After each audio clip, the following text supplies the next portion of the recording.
feel like I always put way too much pressure on myself for June just because it's my birthday month. Hey there, Julia here. Today I am walking you through my June spreads in my half bullet journal, half pre-printed planner situation. And I am going to be showing you a little bit of the process as well. This year I've been in a Paper Test Designs B6 yearly notebook, and I've been enjoying it so much, and I hope to do a couple of videos talking about all the journals and planners that I'm using this year, and specifically how this planner has been going. So if you want to hear a little bit more about that, be sure to subscribe and like the video if you get some value out of this. So let's open it up to June. Have my little bookmark there. So this is my cover spread. This sort of introduces the month for me. And for the theme this month, I decided to go with just some fun watercolor looking desserts and doodles. And getting to this point was quite the process. Of course, since June is my birthday month, I was thinking of celebratory symbols and doodles and just things around birthday.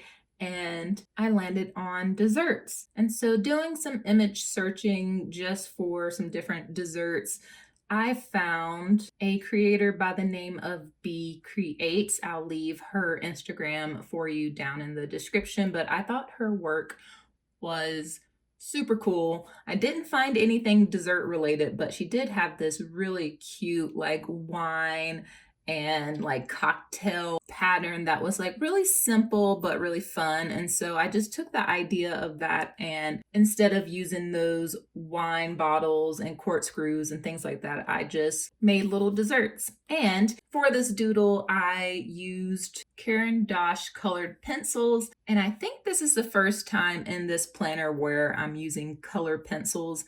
And I will say that the pencils themselves are already like smooth, but paired with this Tomoe River paper, like it was, oh, so much like butter. And it was such a joy to just color in these shapes and then just make it work for desserts. I don't even know what some of these desserts are. I just kind of went for it. There was no pre-sketching, anything like that. And that just made it that much more fun. For the quote page, you guys know, you just heard it. I say this at the beginning of every video, and I had this really funny thought that what if I came out of the womb just being like, hey there, Julia here. And yeah, so that's why I just went with that. I was trying to think of a quote about life and turning 1 year older and all of that, but no, this is pretty much it. Hey there, Julia's here. So bam. And then I recently had a little pen pal back and forth, and in one of those letters, Devin sent me these really cute matte, very see-through stickers, and a lot of them had desserts on them. And so I thought that was so perfect to pair with these colored pencil doodles. And as far as the lettering goes, I also wanted to keep that really simple, really natural. And so these are just regular old block letters, and I tried to give them a little bit of a bounce, nothing too crazy, but yeah, here is the cover page.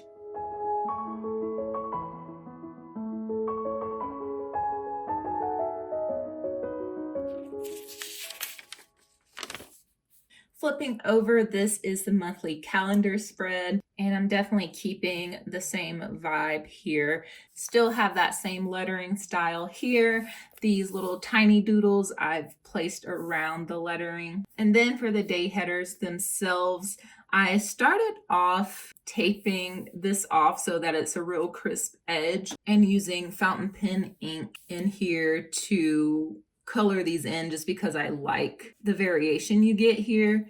But after like 2 rows, I was like, okay, this is taking a bit too long to like move the washi tape up and reposition it, and then just for that one line. And so I just ended up doing these top 3, I think, freehand. Luckily, the paintbrush is about the same size, this 5 millimeter width here or height. And so I didn't mess up too much. There are a few little stray marks where the ink was like on the paintbrush, but oh well, what can you do? It turned out super cute anyways. I really like how punchy this color is. And then I just added some more of the desserts in the boxes right before the month starts. And I just thought that was super cute. It's kind of like you get a dessert for every work day. So super cute, love that. And then here are some more of those stickers. I don't know if you can see that, but they are super cute. This is like a bunch of balloons and a few cakes here, and then a little cupcake there. So they do go with the theme, but they are a little hard to read here. And then of course, I marked my birthday.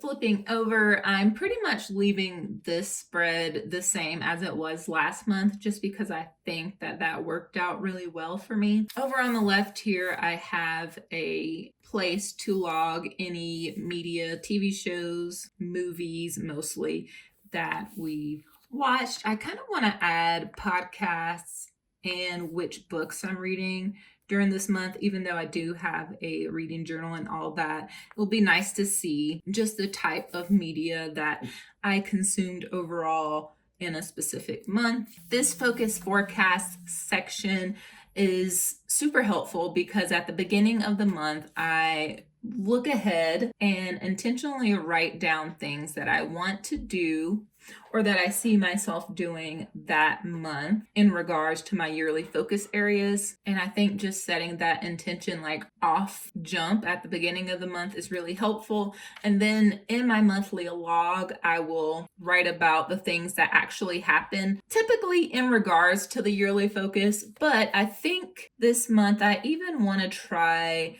logging things that are wins and things that are positive and could be nice to look back on and just remember when things happened. So that is what this mostly blank page is for. Even though there's a lot of colors happening with this month, I intend to keep the lettering styles. Is it 2? Yes, these 2 lettering styles consistent throughout the month, just so that the theme as a whole feels a little more grounded. Here's another one of those super cute stickers. Oh yeah, and here's one too.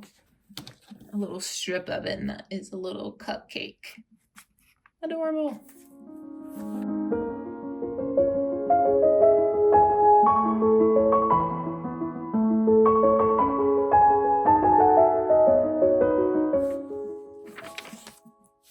And then we have the first weekly spread here with our Monday daily. I'm keeping this pretty simple as well.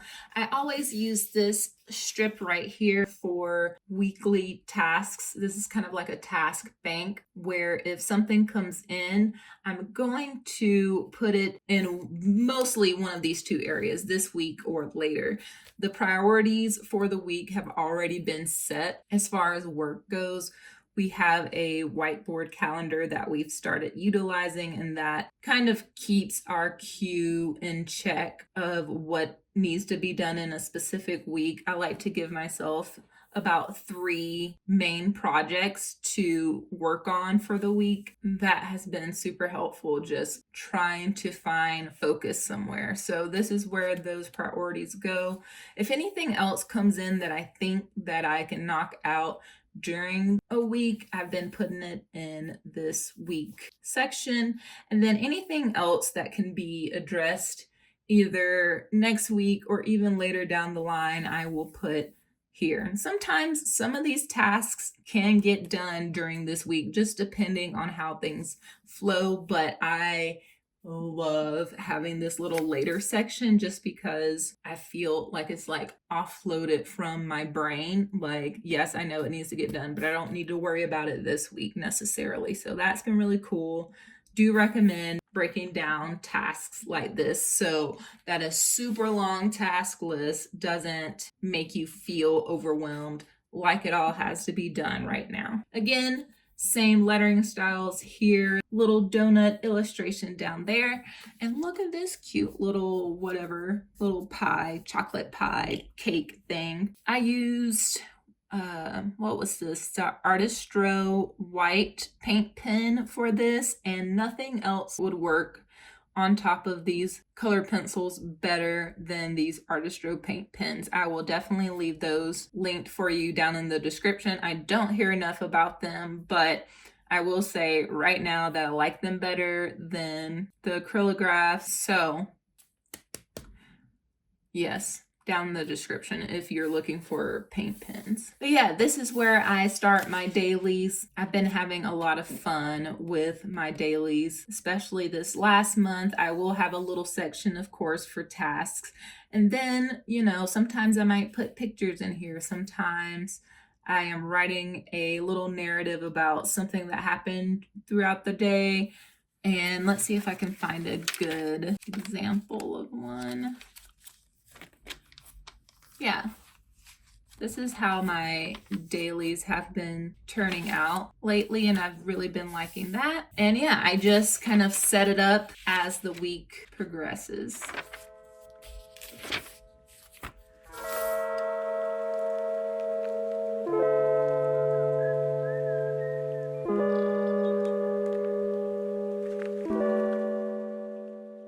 Okay, let's flip through all of the spreads for June. We have the cover page with the cute little quote page here.